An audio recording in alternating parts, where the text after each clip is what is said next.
Mrs. Lincoln returned to Washington in November, and again duty called me to the White House. The war was now in progress, and every day brought stirring news from the front where the gray opposed the blue, where flashed the bright saber in the sunshine, where were heard the angry notes of battle, the deep roar of cannon, and the fearful rattle of musketry, where new graves were being made every day, where brother forgot a mother's early blessing and sought the life-blood of brother, and friend raised the deadly knife against friend. Oh, the front with its stirring battle scenes! Oh, the front with its ghastly heaps of dead!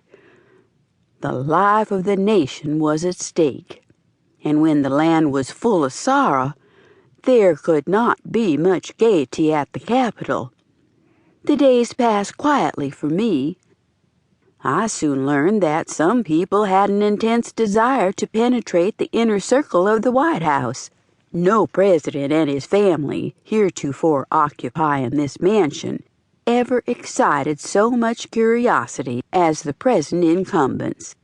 Mr. Lincoln had grown up in the wilds of the West, and evil report had said much of him and his wife. The polite world was shocked, and the tendency to exaggerate intensified curiosity. As soon as it was known that I was the modiste of Mrs. Lincoln, parties crowded around and affected friendship for me, hoping to induce me to betray the secrets of the domestic circle. One day, a woman, I will not call her a lady, drove up to my rooms, gave me an order to make a dress, and insisted on partly paying me in advance. She called on me every day, was exceedingly kind. When she came to take her dress away, she cautiously remarked, "Mrs. Keckley, you know Mrs. Lincoln?" "Yes." "You are her modiste, are you not?" "Yes." "You know her very well, do you not?" "I am with her every day or two." "Don't you think you would have some influence with her?" "I cannot say. Mrs. Lincoln, I presume, would listen to anything I should suggest, but whether she would be influenced by a suggestion of mine is another question."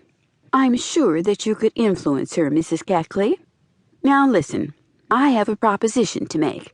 I have a great desire to become an inmate of the White House. I have heard so much of Mr. Lincoln's goodness that I should like to be near him, and if I can enter the White House no other way, I am willing to go as a menial.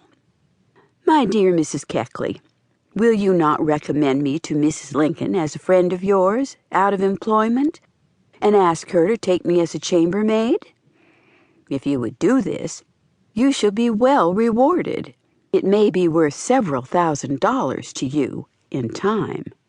I looked at the woman in amazement. A bribe, and to betray the confidence of my employer. Turning to her with a glance of scorn, I said, "Madam, you are mistaken in regard to my character. Sooner than betray the trust of a friend, I would throw myself into the Potomac River. I am not so base as that. Pardon me, but there is the door, and I trust that you will never enter my room again." Murmuring, "Very well, you will live to regret your action today." "Never, never!" I exclaimed, and closed the door after her with a bang.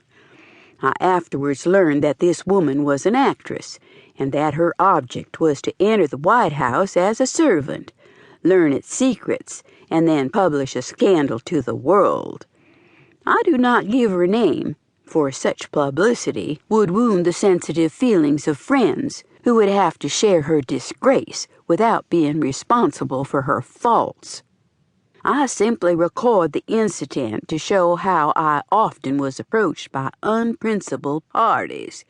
It is unnecessary to say that I indignantly refused every bribe offered. The first public appearance of Mrs. Lincoln that winter was at the reception on New Year's Day.